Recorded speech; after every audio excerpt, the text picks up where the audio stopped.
principio, como siempre les digo, y no me canso de decirlo, muchas gracias por la presencia, por haberse hecho este ratito de día sábado, un sábado tan lindo para venir acá, que es parte de nuestra misión institucional, parte fundamental, diría, de nuestra misión institucional, poder sostener el tema del antisemitismo, el combate contra el antisemitismo y todo lo que nos ha sucedido también como pueblo, antes, pero también sobre todo a partir del 7 de octubre de 2023.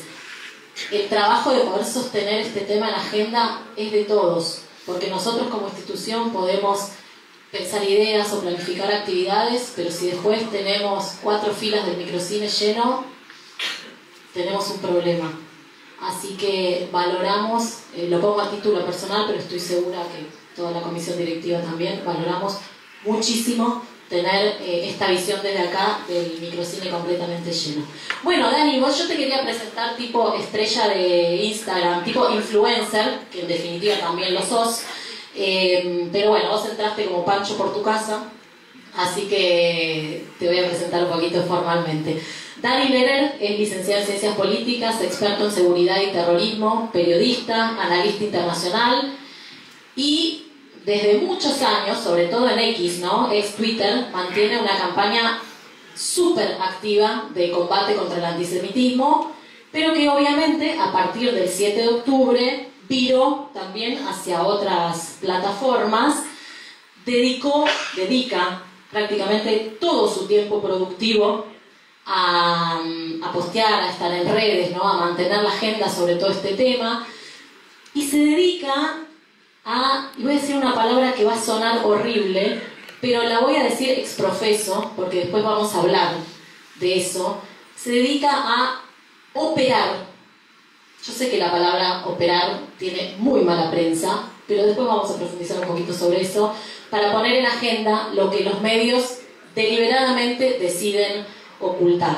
Así que Dani, muchas gracias. Estoy casi segura que todos los que están acá te siguen por Twitter, en Instagram, y en cierto modo muchas veces nos preguntamos, bueno, ¿cómo hacemos desde nuestro pequeño lugar para parecernos un poquito a Dani y poder estar ahí todo el tiempo generando agenda?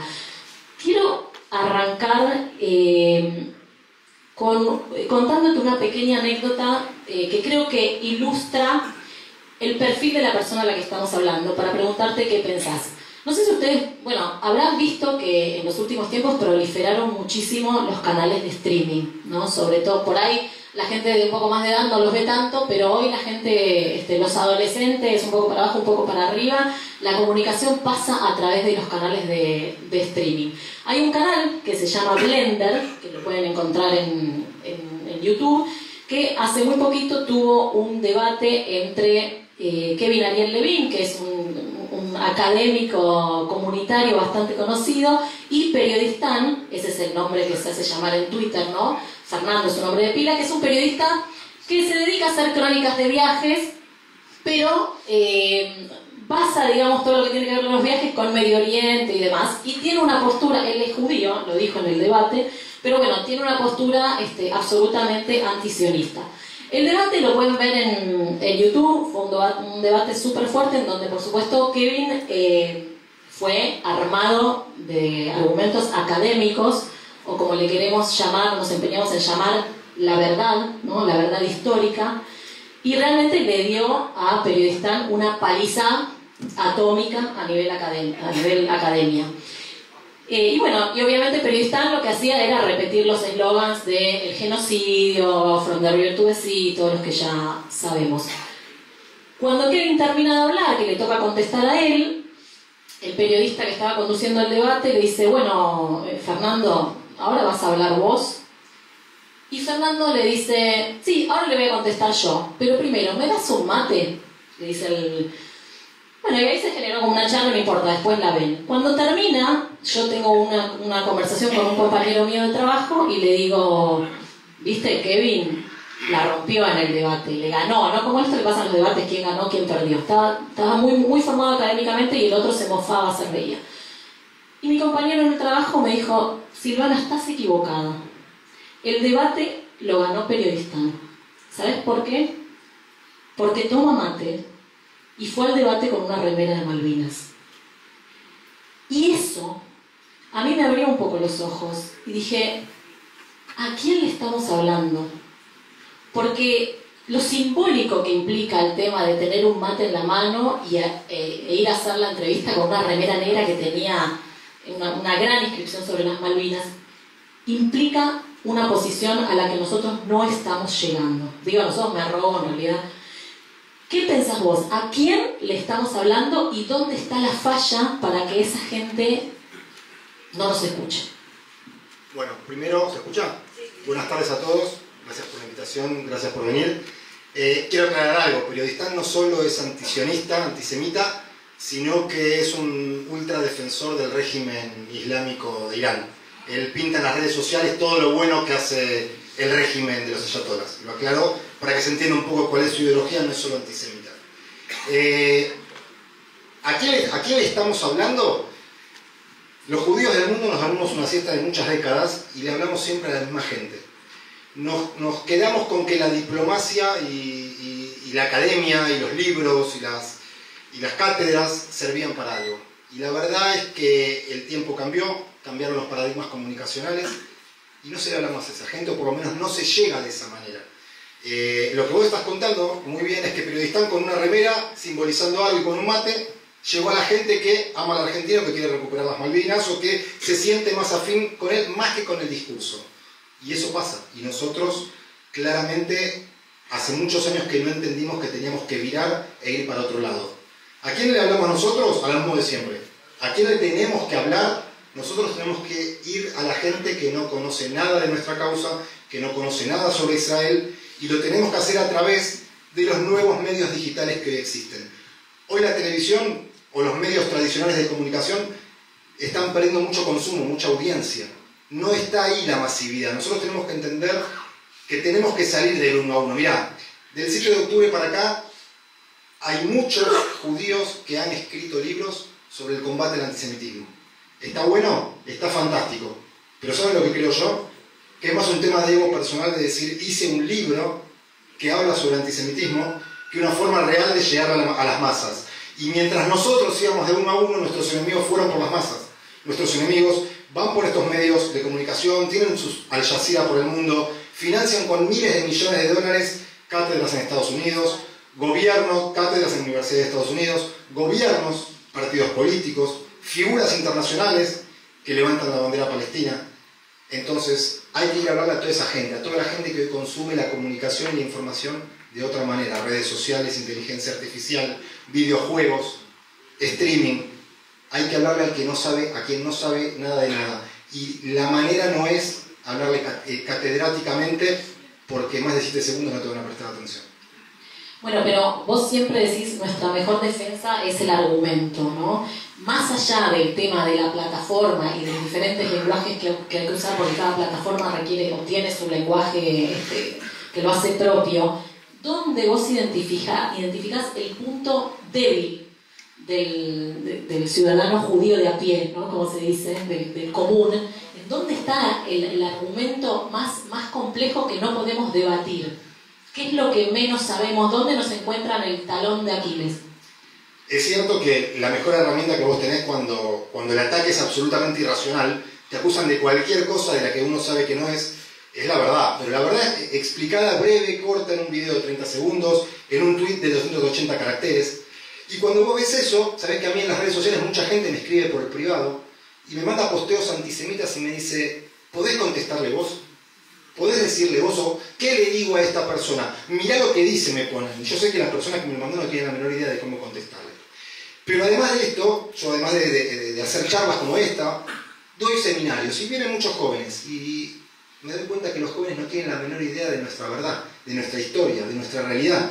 Entonces, en un momento de la humanidad donde se está intentando instalar una posverdad, como por ejemplo que Israel es un estado genocida, que en Israel hay apartheid, que el pueblo judío en la tierra de Israel es un invento de hace 76 años, vos a eso le contestás con historia, con tu verdad, con tus raíces. Bueno, la mayoría de los judíos de a pie no la conocen, o no la conocen a la perfección. Entonces, así como nuestro enemigo nos sacó mucha ventaja porque supo enfrentar esta realidad, nosotros tenemos que hacer nuestra mea culpa y entender que nuestros jóvenes, en la mayoría, no tienen idea de nuestras raíces, no la tienen. Hoy, por lo que sea, porque creció, porque la vida comunitaria cambió, no existen las TNUOC prácticamente, no existen los movimientos juveniles, que es donde se nutrían de mucha información, porque los yules cambiaron su currícula porque había que estudiar mucho más inglés y tecnología que hebreo y cultura judía. Entonces, ¿dónde veo yo? En que la mayoría no conoce su verdad, porque si la conociera sería muy fácil refutar todos y cada uno de los mitos. Y desde tu lugar, ¿cómo haces para poder combatir ese gran flagelo que en definitiva es el huevo de la serpiente? Porque si los jóvenes no conocen o no pueden argumentar lo mínimo para poder sostener un mínimo debate, no te digo un debate académico, estamos perdidos. No solo los jóvenes, yo hablé de los jóvenes porque es la audiencia a la que uno más hoy tiene que ir, pero hay gente grande que tampoco.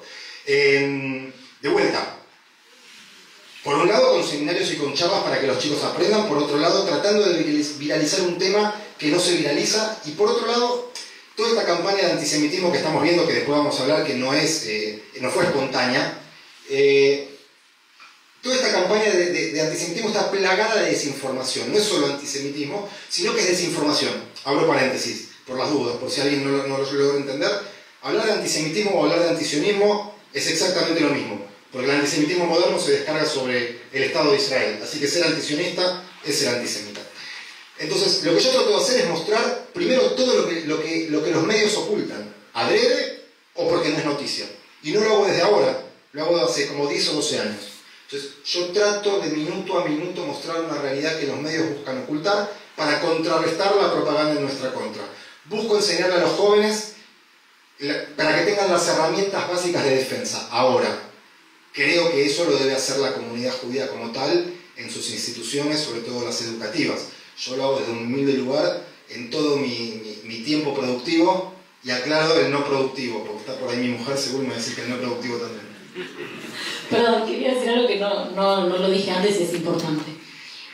No vamos a abrir al final el micrófono para preguntas, porque sabemos que se hace como una cosa eterna, pero sí, si alguien tiene alguna pregunta específica, algo que quiere, Silvi está ahí con unos papelitos y una virome, entonces pueden escribir la pregunta y vamos a ver si tenemos tiempo que sea para 2 o 3 preguntas del auditorio. Dicho eso, que me había quedado en el tintero. Esta guerra es una guerra de slogans. Lo hemos visto y los medios se encargaron de potenciar esos slogans sin demasiada, casi diría sin ninguna explicación detrás. El genocidio, la ocupación, el apartheid, from the river to the sea, todo. Del otro lado de la historia, he visto pocos eslogans que evidentemente funcionan muy bien, porque el eslogan es muy fácil de repetir, no importa después qué hay detrás. Hace muy poquitito salió una campaña muy interesante, yo la vi en Instagram, pero imagino que debe estar replicada en las diferentes plataformas, que se llama The Poster Behind the Person. The Person Behind the Poster, bueno, la persona detrás del póster, donde muestran todos esos pósters que los tenemos a todos prácticamente en la cabeza, ¿no? Que los vimos, que hace un año que los venimos viendo, que ya nos conocemos esa foto de memoria. Y el primer slide es el póster y después cuentan un poco quién es esa persona y cuestiones de la vida. ¿Cómo manejas vos el tema de los eslogans y de poder generar contrapropuestas para poder instalar eslogans nuevos? Vos tenés uno en particular que tiene que ver con esto no te lo muestran los medios internacionales. Correcto. Primero, entendamos que, lo dije antes, pero que esta ola de antisemitismo no es espontánea, sino que son años y años y años de una ingeniería social adoctrinando gente, creando una moda, que es la que hoy estamos viendo. Hoy ser antisemita es una moda. Hoy estamos viendo una unión entre el Islam radical y el progresismo que tienen esta cultura woke, que por suerte vemos indicios de que estaría terminando. Digo esto porque los eslogans, obviamente que son parte de este entramado social, de esta ingeniería social, y la campaña de desinformación de la mayoría de los medios también es parte, nada es casual. Entonces a los eslogans hay que combatirlos, mostrando la verdad que echa por tierra los eslogans y creando eslogans propios. Pero ¿saben qué pasa? Justo el otro día teníamos una reunión del FACA de algunos miembros, que Sucho, que está por ahí, estuvo, y hablábamos un poco de esto. Después vamos a hablar del FACA, pero por las dudas, Foro Argentino contra el Antisemitismo, del cual Dani es uno de los miembros fundadores, vamos a decir así. Y sí, perdón, dirijo el Foro Argentino contra el Antisemitismo junto con otros miembros. Y justamente uno de los debates era que nosotros los judíos pecamos de buenos. Siempre queremos tratar de convencer por la buena y con nuestra verdad al resto, que es una de las maneras de hacerlo, pero nos cuidamos muchas veces con las palabras. Entonces, ¿qué es lo que trato de hacer yo? De correr los mitos, porque si no parece que los palestinos siempre fueran los buenos de la película, son pobres niños todos, aunque sean grandes, las pobres víctimas, que es un poco lo que esta cultura woke quiere instalar. Entonces yo tengo mis propios eslogans, y los digo abiertamente y los escribo. Uno es, que no es post 7 de octubre, sino que es anterior: esto no te lo muestran los periodistas internacionales, porque es una manera de que la gente entienda que los medios te muestran solo lo que les interesa mostrarte, ya sea porque son parte de la campaña de desinformación o porque no les suma puntos de rating mostrarte la verdad sobre Israel. Ese es uno. Otro es, que lo uso mucho, es que no te vendan la falaz causa palestina, solo pretenden la destrucción del Estado de Israel y la desaparición del pueblo judío, porque claramente todos sabemos que la causa palestina es falsa. No estoy diciendo, no estoy fijando posición, no estoy diciendo si merecen o no tener un Estado. Pero la causa palestina contra Israel es falsa. Y ahí explico por qué, cuando pongo el eslogan. Porque una verdadera causa palestina debería ser contra sus propios líderes, que rechazaron toda propuesta para tener su Estado propio, y contra los líderes terroristas, que gastaron todas las millonadas de ayuda humanitaria para crear la maquinaria bélica. Entonces, la falaz causa palestina, lo digo abiertamente. Hablo de fundamentalismo, hablo de islam radical. Hay que entender, hay que llegar a que la gente entienda que no es el pobre pueblo palestino y que Israel no es genocida. Hay que hacer eslogans propios. Pero ellos tienen un eslogan muy fuerte hoy, que más que un eslogan es una imagen, y que es la bandera palestina o la kefía, el pañuelo. Repitiendo a lo que dice mucho Alejo Shapire, hoy esos emblemas pasan a ser como en su momento fue la remera del Che Guevara. Bueno, nosotros en algún momento tenemos que tratar de tener nuestros propios eslóganes, nuestros propios símbolos más allá de la bandera de Israel, del Maguen David, algo nuevo que llegue a la juventud y que atrape. Después seguramente en algún momento lo voy respondiendo, pero nosotros tenemos que llegar a que, si queremos combatir el antisemitismo, por ejemplo en los videojuegos, el 9 del FIFA, el 9 que todos los chicos quieran ser, sea un judío que juegue en un equipo de Israel, por ejemplo. Tenemos que crear nuestros propios eslogans y salir de solo lo académico y tratar de llegar solamente de esa manera con la verdad. Bueno, pero vos decías recién, no quiero dejar pasar, ¿no? Hiciste hincapié en tenemos que tratar de convencer. A mí siempre me preocupa esto de querer explicar o querer analizar Medio Oriente desde la idiosincrasia, desde la cabeza de Occidente, que es como un error del cual estamos como un poco presos, porque uno no puede salir de lo que uno es para hacer análisis. Occidente racionaliza todo, y Oriente es una cuestión de fe, y si me corres un poco, de sentimientos, es una explosión de sentimientos. Lo vivimos, o sea, cualquiera de los que haya visitado el Shuk entiende cómo se maneja Medio Oriente, la gente grita, la gente se expresa, en ese lugar prima la emoción, no prima la razón. Entonces, partiendo de esa premisa, si es que estás de acuerdo, podés no estarlo, ¿cómo manejás vos el tema de analizar, explicar y tratar de convencer con tu cabezota de Occidente lo que sucede en Medio Oriente? Primero, sí, es muy difícil comprender lo que ocurre en Medio Oriente con la cabeza de Occidente. De hecho, hoy, por ejemplo, anecdóticamente, pero está habiendo una rebelión en Siria. Rebeldes sirios ya tomaron Alepo, hoy hubo rumores de golpe de Estado en Damasco. ¿Y por qué lo cuento? Porque mucha gente me dice, ¿me explicas lo que está pasando? Me escribían, no entiendo. No, es muy difícil explicarlo. Porque dentro de esos rebeldes hay 8 grupos, 9 grupos distintos, uno apoyado por Estados Unidos, otros son los kurdos que Turquía quiere eliminar. Es inentendible. Entonces digo, es tal el berenjenal de Medio Oriente y tal la manera de pensar que tienen ellos que es muy difícil comprenderlo desde nuestra cabeza occidental. Ahora, yo trato de ser racional, trato de analizar, trato de volcar información precisa para que la gente lo entienda, pero no voy a negar que la mayoría de las veces me gana la verborragia. Entonces, si vos me decís, desde qué punto de vista lo analizás, y yo me pongo en el medio. Un poco desde la racionalidad de Occidente, de la cabeza analítica, pero muchas veces cuando veo cada cosa que se escribe o que sucede, me sale la verborragia. Está bien, pero te voy a incomodar, tal vez. Te lo aviso para pedir disculpas de antemano. El periodismo y la verborragia no se llevan bien.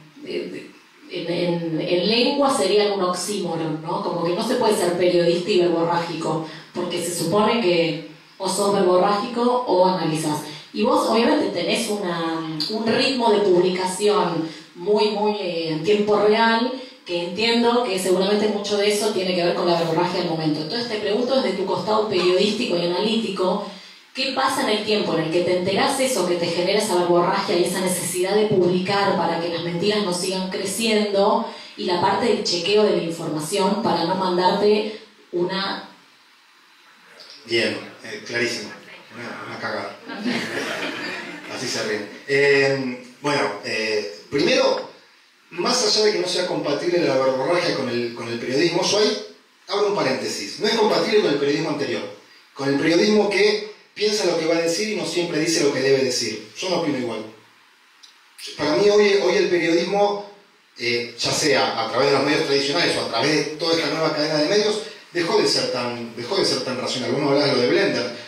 Hoy todos los que hablan en streaming tienen muy poca racionalidad. Entonces, yo creo que, siempre digo que hay que cambiar el paradigma en la lucha contra el antisemitismo, en la manera de hacer periodismo, en la manera comunicacional. Y yo creo que una manera es no ser tan racional y ser un poco más verborrágico. Ahora, eso no quita que cuando uno habla de estos temas, o cuando yo, lo cuento abiertamente, investigué 18 años la corrupción en Argentina, y cuando uno pasa algo al periodismo o a ciertos políticos, tiene que estar todo recontrachequeado, con lo cual una deformación profesional mía es rechequear todo y mantener la credibilidad. Así que puedo ser verborrágico, pero yo sí me tomo un tiempo mínimo para chequear todo con mis fuentes, que son innumerables, y nunca saco nada hasta después de tener un mínimo de 4 fuentes confiables que me verifican la información. Así como muchas veces hay información que tengo y no la saco por respeto. No sé, cuando se encontraron los cuerpos de los últimos 6 secuestrados que fueron asesinados, la información ya la teníamos. Y habían pedido que hasta que las familias no sean notificadas, por favor lo hagamos. Hay gente que sabía difundirlo. Bueno, yo ahí me corro de la primicia. Ahí no me interesa la primicia, me interesa el respeto a las familiares de las víctimas.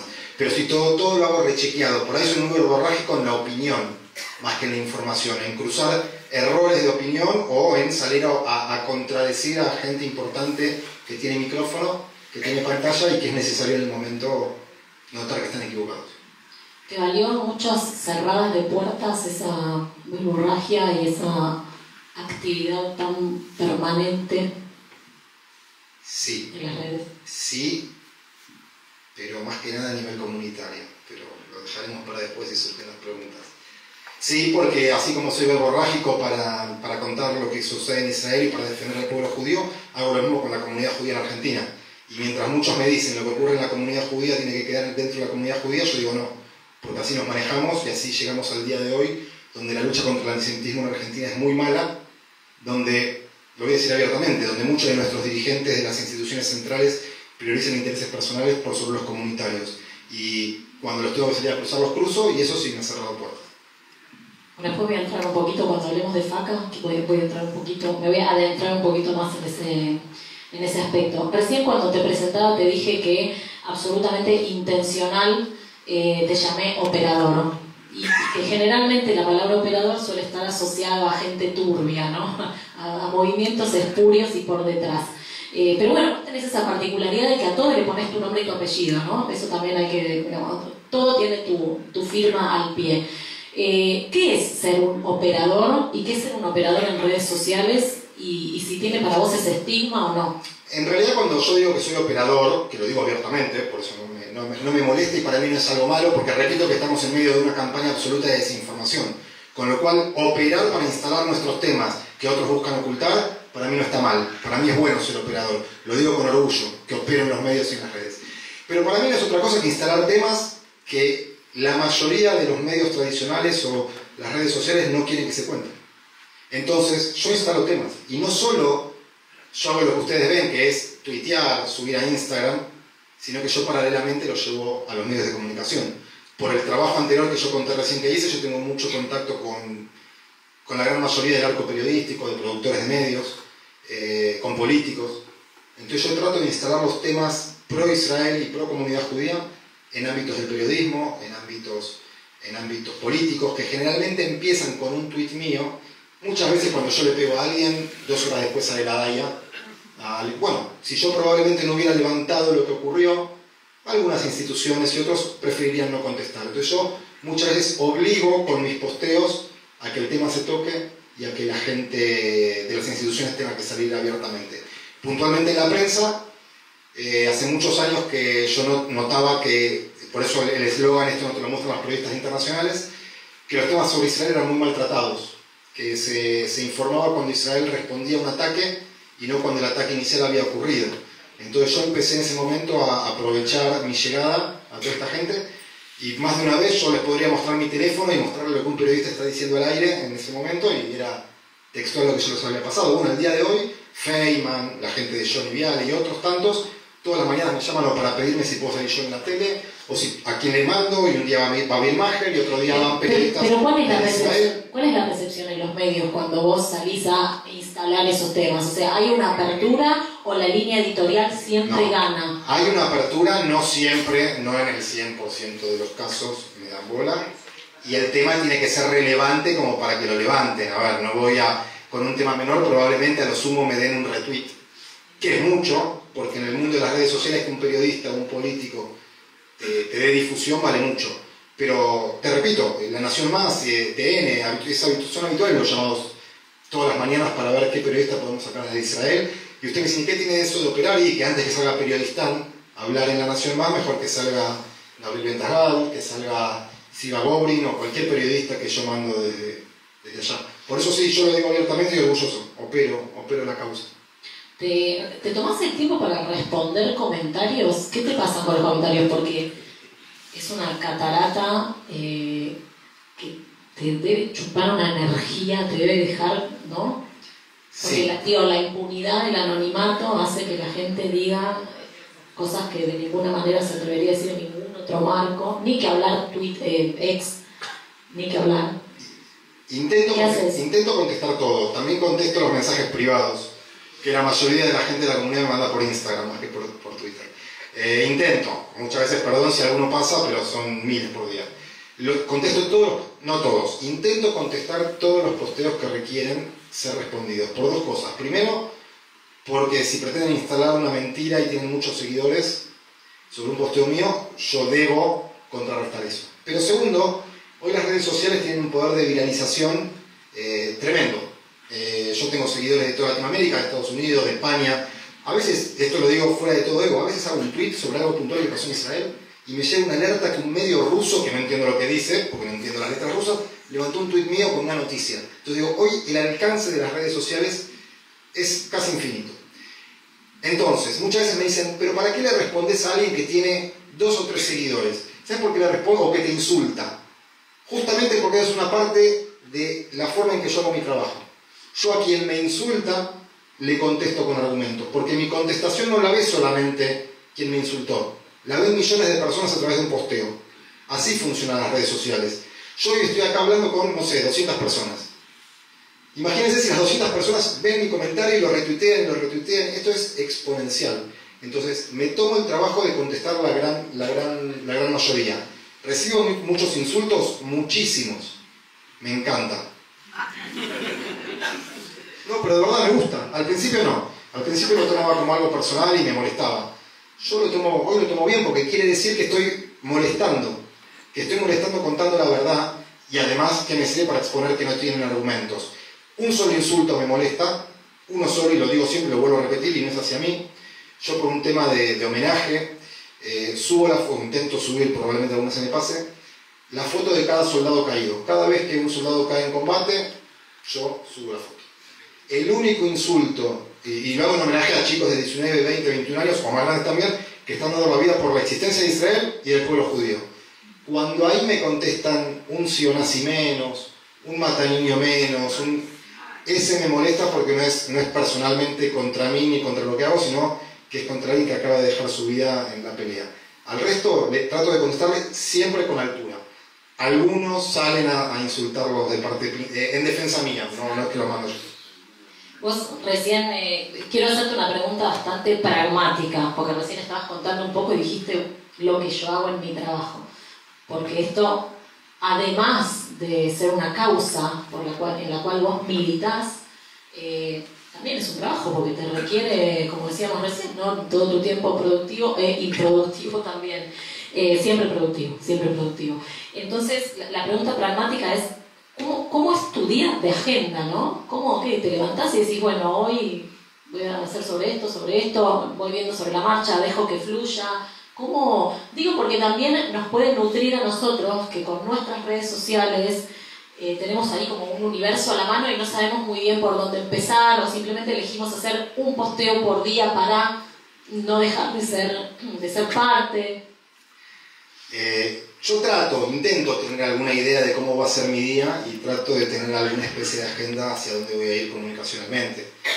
Obviamente también dependiendo de los días, si es algún aniversario de algo, si ocurre algo en particular, si hay un acto, si con el FACA hicimos alguna actividad que merece hablar sobre el tema. La realidad es que como yo, además de hacer posteos emotivos o que intentan llegar, trato de mostrar información, la realidad es que lo que generalmente ocurre es que la realidad me pasa por encima y lo que yo pensaba hacer lo tengo que correr a un costado y tengo que seguir con otras cosas prioritarias para mostrar lo que ocurre. Es muy difícil, yo me levanto a las 6 de la mañana y ya empiezo con esto. Al margen, yo estoy representando a una cadena israelí que se llama Veo Israel, no sé si algunos la siguen, y encima con la diferencia horaria y con los días no laborables distintos, se hace difícil tener una agenda propia armada. Intento. La realidad es que antes del 7 de octubre la podía tener, después del 7 de octubre es más complicado, a partir del cese del fuego vuelve a ser un poco más fácil tener una agenda porque los acontecimientos son más espaciados. Y vas saltimbanqueando en diferentes redes sociales. Vos venís de X, ¿no? De ex Twitter, desde hace muchos años, mucho antes del fatídico 7 de octubre. Por eso lo llamo Twitter, no ex. Bueno, sí, yo también. Yo le digo Canning a Scalabrini, así que está bien.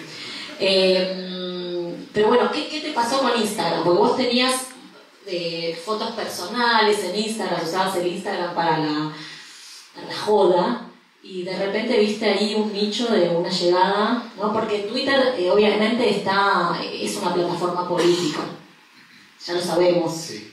Pero Instagram tiene sus bemoles. ¿Qué te pasó con ese cambio? O si haces copy-paste y el mismo lenguaje que utilizás en Twitter, ahora que no hay, que se puede escribir todos los caracteres que vos querés, haces copy-paste o simplemente pensás qué escribir para cada lenguaje.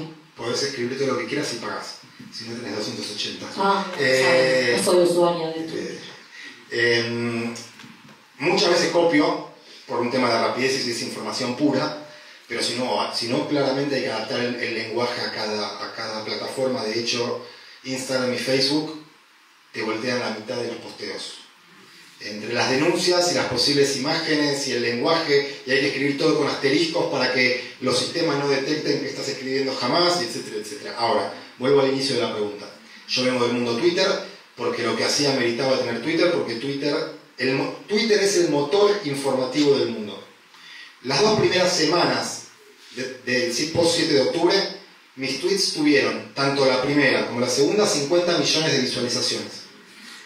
¿Y por qué? Porque fui el primero, o uno de los primeros, que empecé a mostrar las imágenes crudas como ocurrían el 7 de octubre. Mientras muchos propios me insultaban por privado de que eso no se mostraba, yo pedía perdón por mostrar ciertas imágenes, pedía perdón por todos nuestros hermanos, pero decía que lo que no se veía no había ocurrido. Y de hecho a los 3 días empezó el intento negacionista, así que menos mal. Ahora, la realidad es que no lo vi yo lo de Instagram. Yo tengo una seguidora que la conozco personalmente, que vino a algún evento del FACA, que un día me dijo, vos tenés que dejar de boludear con Instagram y subir las fotos de tu hija jugando al hockey en Sisao, ascendiendo o con tu familia en la playa. Me dice, hay otro mundo que en Twitter no está. Y efectivamente cuando me lo dijo, empecé a ir a Instagram. Las primeras semanas intenté subir las imágenes igual, aunque que duren lo que duren, y descubrí con el tiempo que hay un público totalmente diferente. Y por eso también empecé a hacerlo en TikTok. Con menor frecuencia. Exactamente eso te iba a preguntar. Con menor frecuencia, pero para empezar a ganar seguidores, ya tengo 10.000, 12.000. Para instalar en todos los lugares donde los jóvenes ven, porque después podemos ahondar, pero hoy los jóvenes se informan de una manera distinta, por imágenes, por videos y demás. Ahora, yo en Instagram descubrí, por ejemplo, que si bien mucha gente de la comunidad a mí me sigue en Twitter, la mayoría se mueve en Instagram. Y la explosión que yo tuve por ahí comunitariamente, con mis charlas, mis capacitaciones y demás, fue, o se dio más, por la actividad que hago en Instagram que por la que hacía en Twitter. La interacción que tengo con gente de la comunidad es mucho más por Instagram que por Twitter. Ahora, yo tengo muchos seguidores de calidad, en el sentido que son personalidades importantes en las dos redes. Y tengo mucha gente que no es de la cole en las dos redes. Y lo digo, ¿por qué le cuento esto? Porque me encanta esta charla, me encanta que hayan venido todos, me encanta hablarle a los judíos, hablarnos, porque yo soy judío obviamente, pero tenemos que empezar a entender que hay que hablar para afuera. Bueno, sí, es lo que hablábamos hace un ratito, ¿no? El tema de cazar en el zoológico o pescar en la pecera. ¿Qué te pasa vos con eso? ¿Te genera, tuviste encontronazos de situaciones en las que dijiste todo esto vale la pena porque alguien no del zoológico, que se entienda bien por favor lo que estoy diciendo, se acercó y te dijo entendí, estoy sí, con vos, mucho. No soy judío pero estoy con esta causa? Bien, pero bueno, vamos a contar algunos casos puntuales, no me voy a expresar demasiado, pero claramente yo digo que hay que pescar fuera de la pecera, no digo zoológico porque metes a toda la fauna y parece que... Pero digo, está muy bien que nos hablemos entre nosotros, pero es lo que hicimos toda la vida. Y somos 15 millones alrededor del mundo y nosotros necesitamos multiplicar las voces exponencialmente. Abro paréntesis, nosotros no le hablamos al antisemita confeso que muy rara vez va a entender y va a cambiar de opinión. Ha habido algún caso, pero es uno, dos. Nosotros le hablamos al público que no sabe nada y que solo le llega una visión del mundo que es la anti-israelí y la antisemita. Entonces, nosotros no podemos dejar ese espacio vacío de la narrativa y tenemos que dar esa pelea. Por eso tenemos que multiplicar exponencialmente las voces por fuera de lo comunitario y por fuera de la comunidad judía. Bien, a mí me pasa mucho que en mis posteos, por ejemplo, una me contesta con un hashtag que termina diciendo no soy judía, pero soy judía. Y arriba de ese posteo que termina con el no soy judía, pero soy judía, pierdo la cuenta muchas veces porque suele ocurrir, o yo lo potencio porque lo publico, miles de posteos con gente que me pone no soy judío, pero soy judío. Entonces quiero aclarar esto, muchas veces la gente me dice estamos solos. No, créanme que hay millones de personas dispuestas a gritar con nosotros. Pero tenemos que generar el contexto para que esa gente grite. No van a salir ahora a la calle con la bandera de Israel. Nos van a apoyar en lo que hagamos. Pero tenemos que traerlos a la causa. Tenemos que contarles nuestra verdad. Tenemos que participarlos. Me pasa mucho, miren, yo soy amigo por el FACA de una diputada nacional, Karina Banfi. Karina Banfi no es judía. Está casada con Hernán Charovsky, que es del cole. Ella no es judía. Y después del 7 de octubre abrazó la causa judía como si fuera propio. Y se recorrió Bahía Blanca para comprarse un Maguen David. E hizo un posteo, ella tiene dos hijos adoptados, dos hijos de color, no sé de dónde son, no son argentinos, no conozco la nacionalidad, y cuenta en ese posteo muy emocionada que cuando llegó a la casa después del 7 de octubre y que ella compró el Maguen David, los hijos le dijeron, mamá, ¿nosotros somos judíos? Y ella le dice, sí, todos somos judíos. Y lo cuenta y me lo manda. Y yo lo posteé. Atrás de ese posteo de ella, de vuelta, perdí la cuenta de la cantidad de gente que me mostraba cómo tenía un Maguen David sin ser judío, cómo tenía la chapita y cómo tenía otra cantidad de demostraciones de apoyo al pueblo judío de Israel. Y cada tanto lo vuelvo a hacer, porque alguien me lo manda por privado, le pido permiso para postearlo, y me pasa muchísimo. Y me ha pasado con musulmanes, que me mandan mensajes diciéndome, los musulmanes no somos todos así. Es el Islam radical, ojalá el mundo lo pudiera entender, ojalá el resto de los musulmanes puedan abrir los ojos. Ahora, con el FACA, con el Foro Argentino contra el Antisemitismo, hacemos acciones tendientes a hablarle a todo el mundo, pero por sobre todo al mundo no judío, y ahí es donde hacemos muchas acciones para políticos, periodistas, jueces, fiscales. Y una de las actividades que hicimos hace un tiempo fue conseguir los derechos del documental Nova, del Festival Nova, y conseguir una sala de cine en el Paseo Alcorta. Invitamos a políticos, periodistas, familiares de ellos, jueces, fiscales no judíos.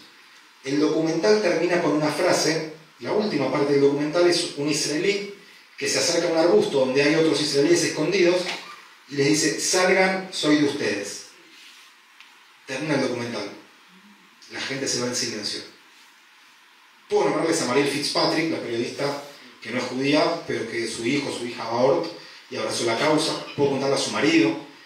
Y 3 o 4 o 5 personas más que se iban de la presentación y me daban la mano, todo silencio, no soy, a partir de ahora soy de ustedes. Todos me decían lo mismo porque era la frase con la que había terminado. Así que me ha pasado muchísimo y me pasa todos los días de no judíos que abrazan la causa. Recién hablando de la exhibición se me vino a la mente la presentación que hizo la Embajada de Israel del famoso video del cual se habló un montón, pero no se proyectó tanto como se habló, de esos 45 minutos terroríficos de imágenes absolutamente crudas tomadas por los mismos terroristas el 7 de octubre que iban con sus webcams tomando todo, con su GoPro y demás. Y a mí se me generó muchas veces este debate moral, que yo igual tengo una posición tomada recontra, o sea, no tengo duda en esto de se puede mostrar, no se puede mostrar las imágenes, no corresponde mostrarlas porque hay que tener respeto por las víctimas. Y bueno, Israel decidió no mostrarlo, o sea, mostrarlo después de mucho tiempo y a muy pocas personas relacionadas con el periodismo, la diplomacia, en fin. ¿Qué pensás vos de esto? ¿Te parece que perdimos mucho tiempo? ¿Te parece que debiéramos haberlo mostrado inmediatamente con la misma rapidez con la que lo mostró el mismo Hamas? Lo respondí antes, yo lo hice. Yo el primer día empecé a mostrar las imágenes crudas. De hecho, yo fui invitado, yo estuve en la embajada viendo el video de 45 minutos y les debo decir que no vi nada nuevo, vi 2 imágenes nuevas respecto de todo lo que subí yo los primeros días. Con lo cual, yo entiendo que la embajada, por un tema de respeto a los familiares, deba pedir permiso para mostrarlo, pero yo no. Yo pido perdón, pero lo muestro. Yo considero que el mundo debe ser testigo, porque, repito lo que dije antes, lo que no se ve no ocurrió, y a los pocos días vimos la explosión de una ola de antisemitismo feroz, que además intentaba negar lo que había ocurrido, o que intentaba decir que los chicos del Festival Nova fueron asesinados por helicópteros apaches del ejército de Israel, o que intentaba decir que no había habido bebés quemados, o intentaban negar todo. Entonces, yo digo que sí, que pidiendo el perdón necesario hay que mostrar, y por eso lo hice. No me puedo meter en qué ha hecho la embajada, que tampoco es responsabilidad de la embajada, en realidad es el Estado de Israel, porque ese video primero lo mostró Israel a diplomáticos en Israel y después lo distribuyó con ciertas instrucciones a las embajadas del mundo. Pero Israel perdió un tiempo valioso. Pero perdimos un tiempo valioso. Perdimos un tiempo valioso y no voy a ser tampoco ingenuo.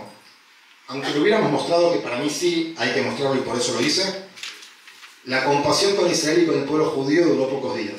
Los primeros días el mundo decía, estaba asombrado por la masacre de Hamas. Y a los pocos días ya Israel no había puesto un pie en Gaza el ejército, e Israel era un estado genocida que respondía de manera desproporcionada. Entonces digo, para mí no solo había que mostrarlo, sino que todo el tiempo, y yo lo hago cada vez que puedo, vuelvo a subir alguna de las imágenes, para que recordemos cómo empezó todo. ¿Hay contenidos en redes que te preocupan más que otros en el sentido de...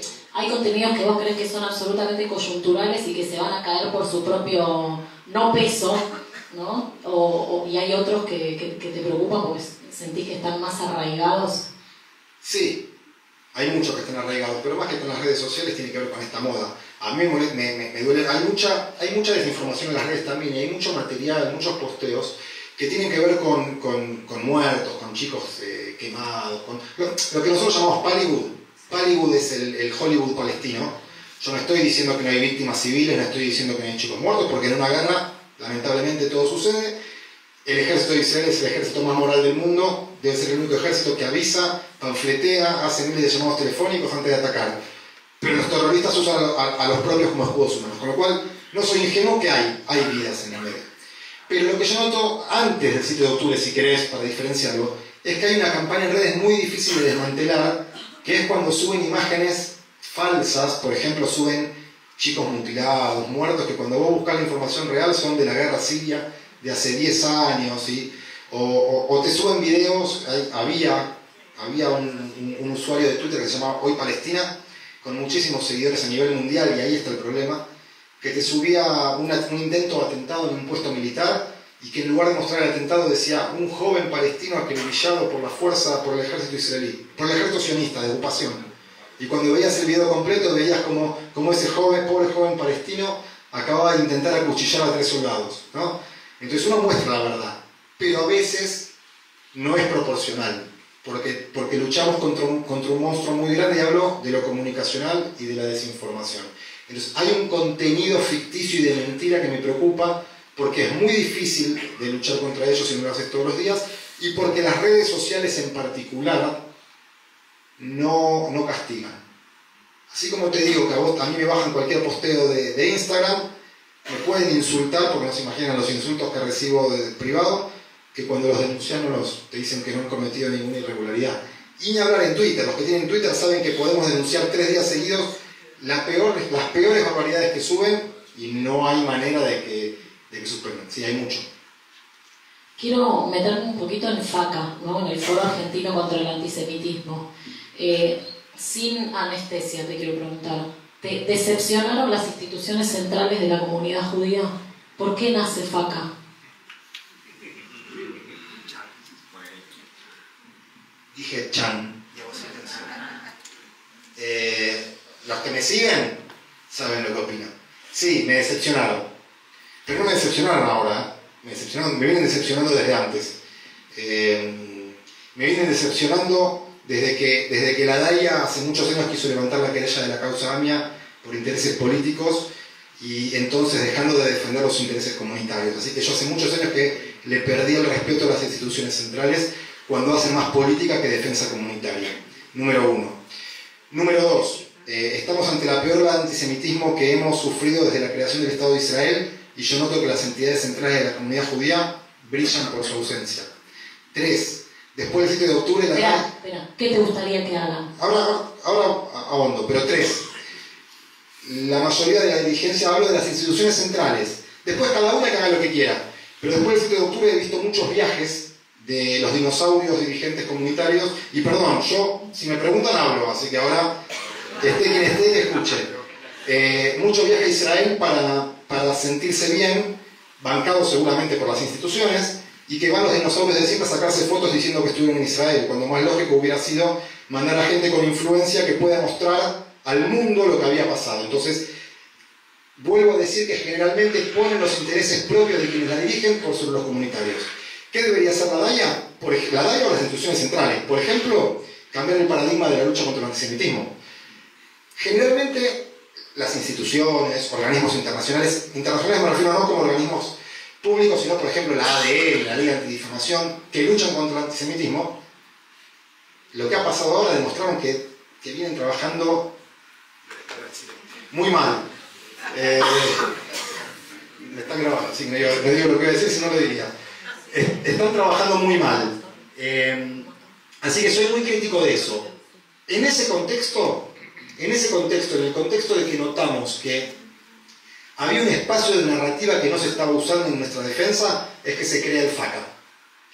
El FACA yo soy uno de los miembros fundadores, pero el FACA originalmente es una idea de la diputada nacional Sabrina Schmechet, Laura Alonso, no sé si la conocen, y Elisa Trota, que es una venezolana que estuvo mucho tiempo en el Congreso Judío Latinoamericano, que defiende el tema de la lucha contra la dictadura ahora en Venezuela, pero automáticamente llamaron a una serie de miembros fundadores. Y lo que buscamos es dar una pelea que notábamos que no se estaba dando, y no solo que no se estaba dando, sino que no se daba en la forma que se debe dar.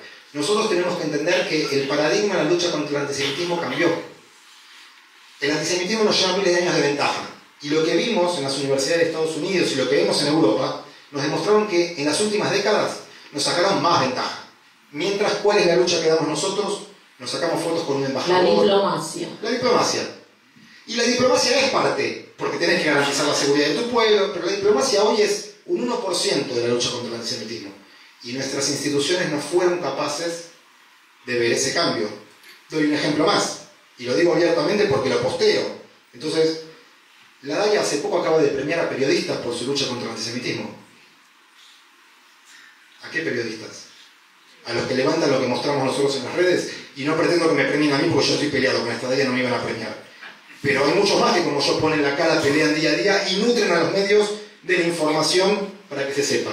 Y la Dalia no lo vio porque premia a gente que apenas se habla del tema. Entonces digo, la dirigencia comunitaria de las entidades centrales están absolutamente fuera de foco. Nosotros con el FACA, yo hice una encuesta hace poco y pregunté, ¿quién hizo más en este último año, a tu criterio, por la lucha contra el antisemitismo? ¿La DAIA, la Liga Antidifamación, el FACA, otro? Y que pongan lo que quieran. Y ganó el FACA por escándalo, y segundo salió otro, las redes sociales.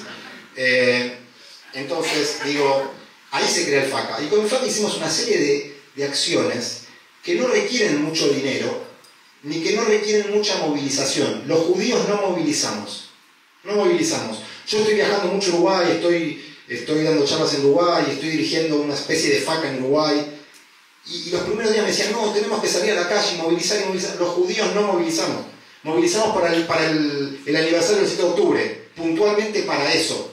Y tenemos que cambiar el día, porque si cae domingo, estamos en los countries. O sea, no va por la movilización nuestra lucha. Pero con pocas cosas se puede hacer mucho. Cuando notamos que había habido hechos de antisemitismo en el fútbol amateur, los chicos de CISAB fueron víctimas de uno de ellos, automáticamente a mí se me ocurrió y empezamos con nuestra gente que forma el FACA, porque en el FACA ¿qué tenemos? Contactos. Políticos, periodistas, contactos. En su momento estaba el CEO de Paramount para Latinoamérica, así que cuando estamos actrices, levantan un teléfono. Tenemos directores de cine como Daniel Woodman.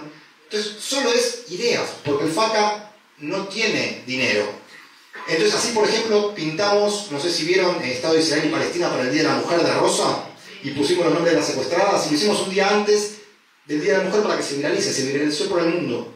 Porque el tema no era llevar a gente, el tema era hacer una actividad que hoy lo vea el mundo por las redes sociales. Y así hicimos una campaña contra el fútbol, que es lo que decía, con futbolistas, pidiendo para que no haya antisemitismo, y lo mismo hicimos con actrices y deportistas mujeres famosas con el Día de Ni Una Menos. Entonces, no, y la campaña también de las obras en construcción. Y después hicimos una campaña que debo decir que cuando la hablamos dentro del grupo coordinador, yo dije, esto no va a servir para nada. Así que yo era escéptico. Y fue furor. Logramos primero, conseguimos una serie de desarrolladores inmobiliarios que pongan unos carteles o banderas que digan, construyamos un país sin antisemitismo. Pero ¿qué hicimos? Lo importante hoy son las redes sociales y la viralización. Lo viralizamos y usamos a nuestros periodistas. Tenemos periodistas de primer nivel, los que se les ocurre en el FACA, y todos levantaban lo que había ocurrido o hacían notas. Ese mismo día tuvimos 200 constructores que nos pedían el archivo para hacer la bandera, y siguió creciendo exponencialmente. Tuvimos que hacer como 10 videos más. Y nos llamaron de Uruguay, y nos llamaron de Miami, y nos llamaron de España para pedirnos permiso para replicar la acción. Y eso no requirió más que esto. Entonces, ¿qué necesita la comunidad judía o las entidades centrales? Abrir las puertas a la gente que quiere hacer y no cerrarlas. ¿Ese es para vos el cambio de paradigma? ¿A eso no, el cambio de paradigma es el modo de luchar contra el antisemitismo, pero el cambio de paradigma de las instituciones es no cerrarlas en sí mismas y abrirse. Cuento esto anecdóticamente porque todos lo saben. Cuando nosotros creamos el FACA, ¿qué debería haber hecho la DAIA? Llamarnos. Mínimamente, más allá de llamarnos, debería haber celebrado que nuevas voces, y sobre todo los judíos, se sumen a la lucha contra el antisemitismo. La DAIA sacó un tuit diciendo: recuerden que la única entidad de la comunidad judía que lucha contra el antisemitismo o la que es la DAIA. FACA. Agrego algo más. Sí, yo te voy poniendo con... No, lo último que digo, llamó a dos de las creadoras para en criollo apretarlas para que no se metan en el camino de la DAIA, de lo que hacía la DAIA. Entonces, esa no es la manera de luchar. Creo que respondí lo que deben hacer las instituciones. Dani.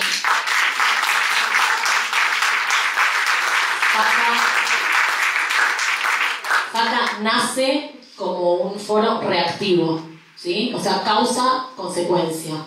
Después empezaron a tener como estas intervenciones muy importantes en viralización y en medios. ¿Cuál es el mediano plazo de FACA? Justo tuvimos una reunión estos días para ver hacia dónde vamos.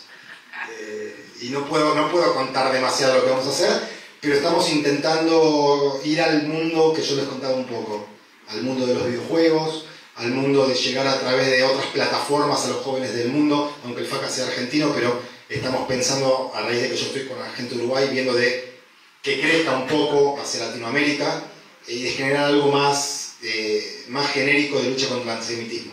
Pero estamos tratando de ir hacia ese lugar. Nosotros hay otras acciones que hacemos que por ahí no se ven, pero obviamente, por ejemplo, cuando vinieron vinieron familiares de secuestrados argentinos, logramos que todo el arco político, todo el arco político de la Cámara, o sea, los diputados de todo el arco político, menos la izquierda, obviamente, en un acto que se hizo en la Cámara de Diputados, firmaran un documento pidiendo por la liberación de los argentinos, y eso incluía, por ejemplo, al kirchnerismo, y sin hablar de política, lo digo porque incluía al ex canciller Cafiero, cuyos comunicados eran todos antisemitas mientras era canciller, y sin embargo vino y participó. Entonces digo, hay muchas acciones por detrás que hacemos que no se ven. Vamos a las universidades, intentamos bajar mucho material para que entiendan muchas cosas. Damos capacitaciones a algunos medios cuyos periodistas a veces cometen muchos errores. Digo errores para dejar en la duda. Le damos material como trípticos que generamos para que cuando informan sobre Israel no cometan ciertos errores básicos, pero puntualmente vamos hacia tratar de llegar a las nuevas plataformas y a los nuevos medios. Silvia, ¿vos tenías alguna pregunta del público? ¿Hay algunas que ya contestó o las volvemos a hacer? Que ya contestó. Sí, por eso. Bueno, se escucha, ¿no? No Sí, necesita sí, micrófono. Respecto del conflicto de Medio Oriente, ¿qué cambia para Israel después del triunfo de Trump? De Trump. ¿Qué cambia el triunfo de Trump para Israel? Bueno, yo, antes lo charlamos un poco. Yo voy a contar lo que yo veo o veía de Israel antes del triunfo de Trump. Y el triunfo de Trump lo que trae es la reafirmación de esto que yo creía. Yo veo que Israel de este conflicto sale muy fortalecido, pero muy fortalecido geopolíticamente hablando. No hablemos de sus temas internos, de sus problemas internos y demás. Pero geopolíticamente hablando, Israel le acaba de dar una lección al mundo de cómo se enfrenta al terrorismo y de cómo se defienden los valores de Occidente. Israel no solo derrotó militarmente a Hamas, obviamente que todavía faltan 101 secuestrados, pero Hamas militarmente no existe, ni siquiera es una guerra de guerrillas, son pequeños focos aislados que todavía siguen en combate. Israel le dio una paliza descomunal a Hezbollah antes de entrar en conflicto con las operaciones antiterroristas como la operación Vipers, que a mi criterio es la operación más grande antiterrorista de la historia mundial. Eliminó a los líderes de Hamas, eliminó a los líderes, al 1 y 2 de Hezbollah, le destruyó la mitad del arsenal antes de entrar por tierra. Pero además le dio una lección a Irán. Recuerden que Irán ahora usa de excusa a Trump para decir que porque ganó Trump no respondió al ataque israelí. Mentira, no respondió porque Israel, sin hacer demasiada laraca, le atacó un centro, una parte de un centro nuclear y los sistemas antimisiles que lo protegen, para demostrarle que el próximo ataque iraní iban por los reactores nucleares. Pero no solo eso, sino que lo que estamos viendo en Siria está demostrando que el régimen de los ayatolás está en decadencia. Entonces, yo creo que Israel va a salir muy fortalecido, geopolíticamente hablando. Creo que esto va a traer el retorno a la agenda de los acuerdos de Abraham.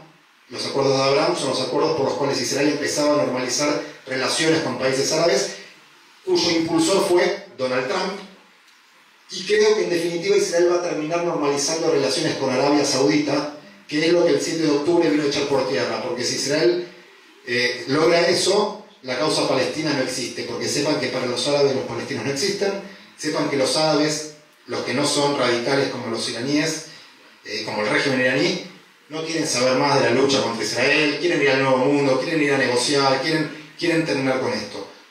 Yo esto lo decía antes de que gane Trump. El triunfo de Trump, por todo lo que dije, creo que reafirma mi postura de que veo que ese es el camino en el mediano plazo, ¿no? Otra que tenía que ver con esto. Parece que puede caer el gobierno sirio en manos de Al-Qaeda. ¿Esto le conviene a Israel? Yo antes dije que es muy difícil explicar Medio Oriente, solo voy a decir que no es que el gobierno sirio puede caer a manos de Al-Qaeda. Hay 8 grupos distintos, cada uno patrocinado por alguien distinto. Uno muy fuerte patrocinado por el régimen turco. Entonces, si ese es quien se hace del poder, no beneficia a Israel. Ahora, Es muy difícil explicar el Medio Oriente y todo puede pasar. Puede ser que un nuevo régimen beneficie a Israel o puede ser que sea tan o más extremista que el actual.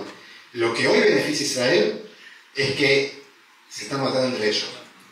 Es que... No, pará, y otra cosa más, que en general todos esos países siempre evadieron el tema de ser ellos quienes cuiden sus fronteras, porque les viene relativamente bien que la frontera la cuide el brazo armado, aunque no sea legítimamente avalado por la gente. Hoy, por ejemplo, Irak tuvo que cerrar las fronteras, porque no quieren, o sea, hay un polvorín muy grande, pero, entonces digo, no puedo decirte qué va a pasar porque no sé quién definitivamente va a quedar con el poder, si es que cae Assad. Sí quiero decir que ¿por qué ocurre esto? Porque Rusia está teniendo sus propios intereses y no puede ayudar al régimen sirio, y porque Irán fue absolutamente debilitado. Esto lo que demuestra es el triunfo absoluto del Estado de Israel, más allá de que los medios o algunos quieran mostrarte lo contrario. Sí, una aclaración importante. Es muy probable que en los próximos días veamos que muchos operativos de Hezbollah quieran cruzar el territorio sirio. ¿Por qué? Porque en Siria hay muchos depósitos de armas y muchos arsenales de Hezbollah. Y para cruzar el territorio sirio tienen que pasar por el medio de las fuerzas de defensa de Israel. Entonces no sería extraño que algún incidente menor termine echando por tierra el cese al fuego. Lo tiro como algo probable que no necesariamente deba ocurrir. El famoso ups. Correcto, igual Israel sigue atacando dentro de lo que le permite la tregua, sigue atacando depósitos o cuando ve alguna actividad sospechosa, Israel por el acuerdo firmado puede seguir atacando. Nos llegó acerca de una serie libanesa en Netflix donde demonizan al ejército israelí para firmar para que no la pasen. ¿Eso sirve? ¿Es real? ¿La firma en las redes sociales para que no pasen algún tema? No sabe, no contesta, no me consta. Nunca tuve la suerte de conseguir o de ver que alguien que haya propuesto firmas para algo, para alguna causa, logre su cometido. No lo sé, pero lo que abunda no daña. Si firmar puede llegar a servir, firmemos todos. Pásenme el link y firmo. Estuvo circulando toda la semana el link. No lo vi. No me digo. Perdón, ¿sabes lo que ocurre? Creo que ahora que lo decís, que estuvo circulando, sí ocurre. Lo que pasa es que lo que hacemos mucho los judíos es tenemos muchos grupos de catarsis. Yo debo estar en 200 grupos donde se hace mucha catarsis. Se activa poco, pero todos hablamos, ¿vieron lo que dijo ¿Vieron? Y probablemente son esos que a veces pasás de largo y no lo vi. Vamos con las últimas, ¿sí? El gobierno de Netanyahu fomentó la grieta en la sociedad israelí y fomenta el antisemitismo. No escuché el principio. El gobierno de Netanyahu fomentó la grieta en la sociedad israelí y eso fomenta el antisemitismo. No. No mates al mensajero, yo transmito información. Yo respondo, yo creo que tienes un papel, no estoy yo la pregunta. No. ¿Por qué? Hay que entender que una cosa es criticar a un gobierno y una cosa es criticar al Estado de Israel. ¿Quiénes son los primeros críticos de Israel o de un gobierno en Israel? Los israelíes. Y los israelíes generalmente no son antisemitas. ¿Por qué? O no son antisionistas, porque obviamente que no quieren la destrucción y la desaparición del Estado de Israel. Que algunas personas usen a Netanyahu y lo tilden de los peores crímenes de guerra o ahora el pedido de captura para después decir, vieron, era verdad, Israel es un Estado genocida y bla, bla, bla, bla, bla. No me parece que eso fomente el antisemitismo, pero es importante dejar algo en claro. El antisemita no necesita una excusa en particular. De hecho, esgrime tantas excusas para decir que nos odia que en realidad no tiene ninguna valedera. Son todas mentiras. Tiene ganas de cumplir su odio y va a encontrar cualquiera. Como por ejemplo, para que se entienda un poco la respuesta. Y si la tenías, la hago yo la pregunta antes. Siempre me preguntan, ¿es bueno o es malo tener un presidente tan pro-Israel o tan pro-judaísmo como Milei? ¿No puede generar más antisemitismo? Y la respuesta es la misma. Siempre me la hacen, ¿eh? ¿Estaba? No estaba, pero... Siempre. Está buena la respuesta. Y me la hizo Ioni también en Kipur. El antisemita no necesita una excusa. Si no es Milei, van a encontrar otra excusa para escupir su antisemitismo. Créanme que en Argentina, por suerte, y por ahora, solo por ahora, vivimos en una panacea al lado de lo que es el antisemitismo en el resto del mundo. Tenemos un presidente que cada vez que ocurre algo en Israel o que tiene un pedido de captura Netanyahu, sale a defenderlo. Ustedes se imaginan, sin hablar de un costado político, pero ustedes se imaginan lo que sería hoy la Argentina, las calles de la ciudad, las calles en el conurbano, en la peor del antisemitismo, con los de guía y los esteches de la vida, con plata del Estado, militando en la calle y por ahí, o por ahí movilizándose en las puertas de los yures, entonces siempre dan un presidente que nos defienda y que nos apoye. Y después lucharemos contra el antisemitismo como hacemos siempre.